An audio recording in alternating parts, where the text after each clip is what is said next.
Hello everyone, आज हम पढ़ने वाले माइटोकॉन्ड्रिया के बारे में। तो चलिए वीडियो शुरू करते हैं। माइटोकॉन्ड्रिया एक साइटोप्लाज्मिक सेल ऑर्गेनेल है। साइटोप्लाज्मिक सेल ऑर्गेनेल मतलब कोशिका के अंदर साइटोप्लाज्म में उपस्थित जो भी सेल ऑर्गेनेल्स होते हैं हम उन्हें साइटोप्लाज्मिक सेल ऑर्गेनेल्स बोलते हैं। ये सेल ऑर्गेनेल्स क्या होते हैं? सेल ऑर्गेनेल्स को हिंदी में हम कोशिकांग कहते हैं। कोशिकांग का मतलब होता है कोशिका का अंग। कोशिका में पाए जाने वाली ये छोटी छोटी कुछ विशेष संरचनाएं होती हैं जो कि कोशिका के अंदर अलग अलग मेटाबॉलिक एक्टिविटीज़ को परफॉर्म करती हैं। माइटोकॉन्ड्रिया की खोज सबसे पहले कोलिकर नामक वैज्ञानिक ने की थी। इसको डिस्कवर किसने किया था? कोलिकर नामक वैज्ञानिक ने 1880 में माइटोकॉन्ड्रिया को डिस्कवर किया था। इन्होंने कीटों की रेखित पेशी में सबसे पहले माइटोकॉन्ड्रिया को देखा था। कीट मतलब इंसेक्ट जो होते हैं उनकी स्ट्रिएटेड मसल्स में, स्ट्रिएटेड मसल्स जो होती हैं वहाँ पे सबसे पहले माइटोकॉन्ड्रिया को कोलिकर नामक वैज्ञानिक ने देखा था। उसके बाद माइटोकॉन्ड्रिया के बारे में डिटेल से, माइटोकॉन्ड्रिया का उल्लेख किसने किया उसके बारे में डिटेल से किसने बताया? अल्टमान नामक वैज्ञानिक ने। अल्टमान नामक वैज्ञानिक ने माइटोकॉन्ड्रिया के कार्यों के बारे में, उसकी संरचना के बारे में, मतलब उसके बारे में डिटेल से जानकारी दी। और जो अल्टमान थे उन्होंने माइटोकॉन्ड्रिया को बायोप्लास्ट नाम दिया था। क्या नाम दिया था? बायोप्लास्ट नाम दिया था। लेकिन माइटोकॉन्ड्रिया को माइटोकॉन्ड्रिया नाम किसने दिया? माइटोकॉन्ड्रिया नाम दिया सी बेंडा नामक वैज्ञानिक ने। सी बेंडा नामक वैज्ञानिक ने इसे माइटोकॉन्ड्रिया नाम दिया। ये क्वेश्चन पूछा जाता है कि माइटोकॉन्ड्रिया नाम किसने दिया था और माइटोकॉन्ड्रिया की खोज किसने की थी। तो ये दोनों साइंटिस्ट इसमें इंपॉर्टेंट हो जाते हैं, आप लोग इसे याद कर लेना। फिर उसके बाद माइटोकॉन्ड्रिया का मतलब क्या होता है? माइटोकॉन्ड्रिया का मतलब होता है, माइटो का अर्थ होता है थ्रेड और कॉन्ड्रिया का अर्थ होता है granule. Thread like granular structure होती है ये। थ्रेड लाइक ग्रेन्यूलर स्ट्रक्चर ये रॉड शेप की होती है। जैसे रॉड होता है ये धागे की तरह संरचना होती है और ग्रेन्यूलर भी होती है। तो ये कुछ इस प्रकार इसकी संरचना होती है रॉड शेप की, या फिर बोल सकते हैं इलोंगेटेड ग्रेन्यूल की तरह इसकी संरचना होती है माइटोकॉन्ड्रिया की। अब हम देखते हैं इसके स्ट्रक्चर के बारे में। मैंने यहाँ पे माइटोकॉन्ड्रिया का स्ट्रक्चर ड्रॉ किया है। बना तो बहुत गंदा सा है बट समझने के लिए ठीक है। माइटोकॉन्ड्रिया को अगर हम देखेंगे तो जो माइटोकॉन्ड्रिया होती है वो double membrane bounded cell organelle होती है। जो कोशिका में सेल ऑर्गेनेल्स पाए जाते हैं वो या तो सिंगल मेम्ब्रेन से कवर होते हैं या तो डबल मेम्ब्रेन से कवर होते हैं। अधिकांशतः जो सेल ऑर्गेनेल्स होते हैं वो दोहरी परत से कवर होते हैं, दो मेम्ब्रेन से कवर होते हैं। तो माइटोकॉन्ड्रिया भी दोहरी परत वाली संरचना होती है, मतलब इसमें दो मेम्ब्रेन्स पाई जाती हैं, एक आउटर मेम्ब्रेन और एक इनर मेम्ब्रेन। माइटोकॉन्ड्रिया की जो आउटर मेम्ब्रेन होती है वो स्मूथ होती है और माइटोकॉन्ड्रिया को चारों तरफ से इनक्लोज या फिर कवर की रहती है। लेकिन जो इनर मेम्ब्रेन होती है वो काफ़ी फोल्डेड होती है, अंदर की तरह काफ़ी फोल्ड्स बनाती है, छोटे छोटे कंपार्टमेंट्स लाइक स्ट्रक्चर बनाती है, छोटे छोटे कंपार्टमेंट लाइक स्ट्रक्चर बनाती है या फिर फिंगर की तरह संरचना बनाती है। ये ऐसा क्यों करती है? जो इनर मेम्ब्रेन होती है वो फोल्डेड क्यों होती है? ये इसलिए फोल्डेड होती है ताकि कम जगह में ज़्यादा से ज़्यादा ये स्पेस को कवर कर सके, ज़्यादा से ज़्यादा एरिया कवर कर सके ताकि अधिक से अधिक एनर्जी का उत्पादन कर सके। जैसे कि मान लेते हैं यहाँ पे एक कागज़ का टुकड़ा है, ठीक है, और ये मार्कर, ये इसकी लंबाई अगर हम नापे तो ये मार्कर से ज़्यादा लंबा है। तो क्या ऐसा हो सकता है कि ये मार्कर के छोटे से जगह में एडजस्ट हो सकता है? ये अपने आप को एडजस्ट कर सकता है क्योंकि इसकी लंबाई अधिक है मार्कर से। तो क्या ऐसा हो सकता है कि ये अपने आप को थोड़े से जगह में एडजस्ट कर ले? ऐसा हो सकता है अगर हम इसको फोल्ड कर दें, ठीक है। अगर ये 2-3 बार फोल्ड हो जाएगा तो ये मार्कर में आराम से एडजस्ट हो जाएगा, उसकी लंबाई से बहुत छोटा हो जाएगा, ठीक है। ये इतने जगह में ही ये अपने आप को एडजस्ट कर लेता है। हमने ना इसको छोटा किया ना ही इसको काटा कहीं से, ये इतने जगह में एडजस्ट हो गया। अब हम चाहे तो इतने ही लंबे लंबे कागज़ इसमें और सारे जोड़ सकते हैं। तो क्या हुआ, थोड़ा सा जगह था उसमें अपने आप को एडजस्ट किया, ये मतलब कम एरिया में ज़्यादा से ज़्यादा सरफेस को कवर करने का काम करता है ताकि ज़्यादा से ज़्यादा एनर्जी को प्रोड्यूस कर सके। इसीलिए ये अंदर फोल्डेड होती है, मुड़ी हुई इसकी संरचना होती है। अगर हम दोनों मेम्ब्रेन के बीच में देखें तो एक स्पेस पाया जाता है जिसे हम बोलते हैं पेरीमाइटोकॉन्ड्रियल स्पेस या फिर इंटरमेम्ब्रेनस स्पेस। इंटरमेम्ब्रेनस क्यों बोलते हैं? क्योंकि दो मेम्ब्रेन्स के बीच में स्पेस पाया जाता है, इसीलिए हम इसे इंटरमेम्ब्रेनस स्पेस बोलते हैं। हम इसे पेरीमाइटोकॉन्ड्रियल स्पेस क्यों बोलते हैं? क्योंकि ये पेरीफेरी की तरफ होता है, माइटोकॉन्ड्रिया के पेरीफेरी की तरफ। पेरीफेरी का मतलब क्या होता है? परिधि। ये माइटोकॉन्ड्रिया के परिधि की तरफ उपस्थित होता है, इसीलिए हम इसे पेरीमाइटोकॉन्ड्रियल स्पेस भी बोलते हैं। फिर उसके बाद जो माइटोकॉन्ड्रिया की इनर लेयर होती है वो अंदर फोल्डेड होती है, एक फिंगर लाइक स्ट्रक्चर बनाती है या तो छोटे छोटे कंपार्टमेंट्स बनाती है। तो हम इसे बोलते हैं क्रिस्टी। ये जो यहाँ से यहाँ तक की एक संरचना है, हम इसे बोलते हैं क्रिस्टी। क्रिस्टी के अंदर अगर हम देखें तो कुछ छोटे छोटे पार्टिकल्स उपस्थित होते हैं। माइटोकॉन्ड्रिया के अंदर छोटे छोटे पार्टिकल्स लगे होते हैं। उनकी संरचना कुछ इस प्रकार होती है। उसमें हेड होता है, स्टॉक होता है और बेस होता है। इस प्रकार की बहुत सारी संरचनाएं लगी होती है माइटोकॉन्ड्रिया के अंदर, जिसे हम बोलते हैं F1 पार्टिकल्स। कुछ वैज्ञानिक इसे ऑक्सीसोम भी बोलते हैं। मान लेते हैं ये क्रिस्टी है, ये क्रिस्टी अंदर की तरफ इसका मुड़ा हुआ भाग और ये बाहर की तरफ। तो क्रिस्टी पे बहुत सारे अंदर की तरफ ये लगे होते हैं। कौन? F1 पार्टिकल्स या फिर ऑक्सीसोम्स।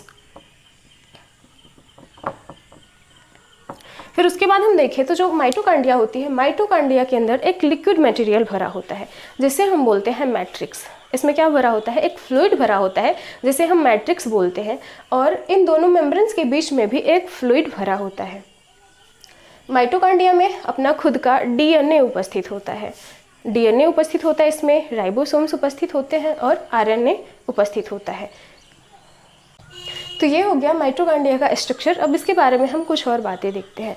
माइटोकॉन्ड्रिया को हम powerhouse of the cell बोलते हैं। Powerhouse of the cell मतलब कोशिका का ऊर्जा गृह। जैसे हमारे यहाँ पावर हाउस होता है तो वहाँ पे काम क्या होता है? वहाँ पे बिजली का उत्पादन किया जाता है, ठीक है, लाइट का उत्पादन किया जाता है। लाइट क्या है? एक प्रकार की एनर्जी है। तो बिजली को घरों घरों में ट्रांसफ़र किया जाता है, वहाँ से घरों घरों तक पहुँचाया जाता है, ठीक है। उसी प्रकार जो सेल का पावर हाउस होता है वो होती है माइटोकॉन्ड्रिया। माइटोकॉन्ड्रिया के अंदर एनर्जी प्रोड्यूस होती है जो कि सेल के अलग अलग कार्यों के लिए यूज की जाती है, इसीलिए हम इसे powerhouse of the cell बोलते हैं। माइटोकॉन्ड्रिया जो एनर्जी उत्पादन करती है, एनर्जी का जो उत्पादन करती है वो एटीपी के फॉर्म में करती है। एटीपी के फॉर्म में करती है। इसका फुल फॉर्म होता है एडिनोसिन ट्राइफॉस्फेट।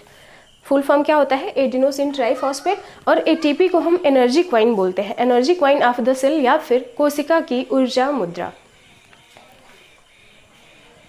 इसमें डीएनए पाया जाता है, आरएनए पाया जाता है और राइबोसोम्स पाया जाता है। कुछ वैज्ञानिक ऐसा मानते हैं कि जो माइटोकॉन्ड्रिया थी वो पहले एक प्रोकैरियोटिक सेल्स थी। प्रोकैरियोटिक सेल्स मतलब जो बैक्टीरिया वाली सेल्स होती है जिसमें न्यूक्लियस विल डेवलप नहीं होता। तो उनका मानना था कि ये पहले एक प्रोकैरियोटिक सेल्स थी, लेकिन धीरे धीरे फिर ये यूकैरियोटिक सेल का एक सेल ऑर्गेनेल बन गई। अगर हम देखें तो माइटोकॉन्ड्रिया में जो डीएनए पाया जाता है वो सर्कुलर डीएनए पाया जाता है। कैसा डीएनए पाया जाता है? सर्कुलर डीएनए पाया जाता है, जो कि बैक्टीरिया की सेल्स में पाई जाती है या फिर प्रोकैरियोटिक सेल्स में पाई जाती है। और इसमें जो राइबोसोम्स पाए जाते हैं वो भी 70S प्रकार के राइबोसोम्स पाए जाते हैं। 70S प्रकार के राइबोसोम्स पाए जाते हैं। इससे ये प्रूफ होता है कि पहले बैक्टीरिया एक प्रोकैरियोटिक सेल थी, फिर ये अपने सर्वाइवल के लिए या फिर एग्जिस्टेंस के लिए ये यूकैरियोटिक का एक सेल ऑर्गेनेल बन गया, यूकैरियोटिक सेल का एक सेल ऑर्गेनेल बन गया। इसे हम सेमी ऑटोनॉमस कोशिकांग बोलते हैं, semi autonomous cell organelle. Semi autonomous का मतलब होता है अर्ध स्वशासित। इसमें अपना डीएनए पाया जाता है, इसलिए इसमें जनन की क्षमता होती है। ये अपने आप को रिप्लिकेट कर सकता है, ये अपने आप को डिवाइड कर सकता है, 1 से 2 कर सकता है, 2 से 4 अपने आप को अपनी संख्या बढ़ा सकता है। ये सेल पे डिपेंड नहीं होता कि जब सेल डिवाइड होगी तो माइटोकॉन्ड्रिया डिवाइड होगी। ये स्वतंत्र होती है, ये अपना रिप्लिकेशन खुद कर सकती है।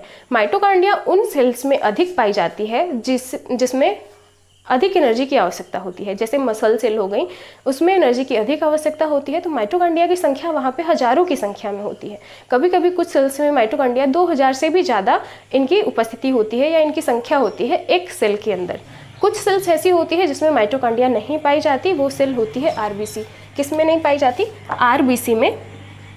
आरबीसी क्या होता है? आरबीसी होता है रेड ब्लड सेल्स, जो कि हमारे ब्लड का एक मुख्य भाग होता है और इसी की वजह से हमारा ब्लड रेड कलर का दिखाई देता है। तो आरबीसी में एक भी माइटोकॉन्ड्रिया नहीं पाई जाती और मसल सेल में सर्वाधिक माइटोकॉन्ड्रिया पाई जाती हैं। प्रोकैरियोटिक सेल्स में भी माइटोकॉन्ड्रिया नहीं पाई जाती, माइटोकॉन्ड्रिया केवल और केवल यूकैरियोटिक सेल्स में पाई जाती हैं। अब हम बात करें इसके फंक्शंस की, तो जैसा कि हम सभी जानते हैं ये एनर्जी, सेल को एनर्जी प्रोवाइड करने का काम करती है, एनर्जी का उत्पादन करने का काम करती है। ये फूड एनर्जी को केमिकल एनर्जी में चेंज करती है। माइटोकॉन्ड्रिया के अंदर क्या होता है? ग्लूकोज का ऑक्सीकरण होता है। क्या होता है? ग्लूकोज का ऑक्सीकरण होता है। ग्लूकोज क्या है? ग्लूकोज एक कार्बोहाइड्रेट है, तो कार्बोहाइड्रेट का वहाँ पे ऑक्सीकरण होता है ऑक्सीजन की उपस्थिति में, जिसे हम बोलते हैं एरोबिक रेस्पिरेशन या सेलुलर रेस्पिरेशन।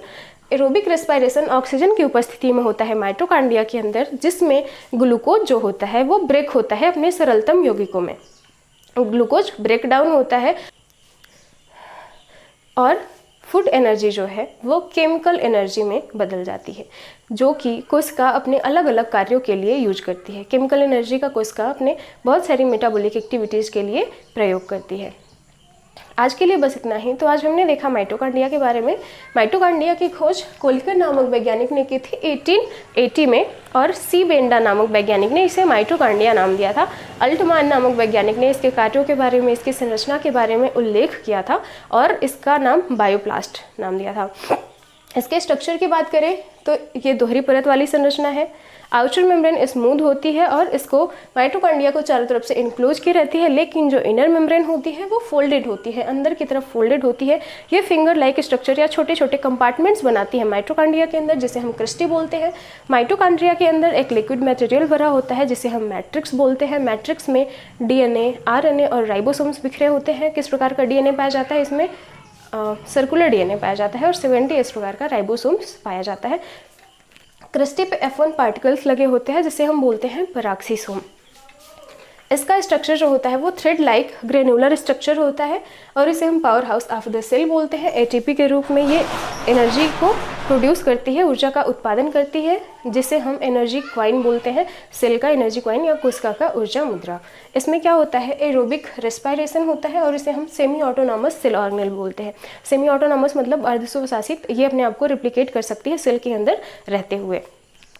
और एरोबिक रेस्पिरेशन होता है, परिणाम स्वरूप जो ग्लूकोज होता है वो अपने यौगिकों में ब्रेक होता है, जिसकी वजह से फूड एनर्जी केमिकल एनर्जी में चेंज हो जाती है और वही केमिकल एनर्जी कोशिका अपने विभिन्न कार्यों के लिए, विभिन्न मेटाबॉलिक एक्टिविटीज़ के लिए यूज करती है। आई होप आपको इतना समझ में आया होगा। अगर समझ आया होगा तो प्लीज़ वीडियो को लाइक करना और कमेंट करके बताना वीडियो आपको कैसी लगी।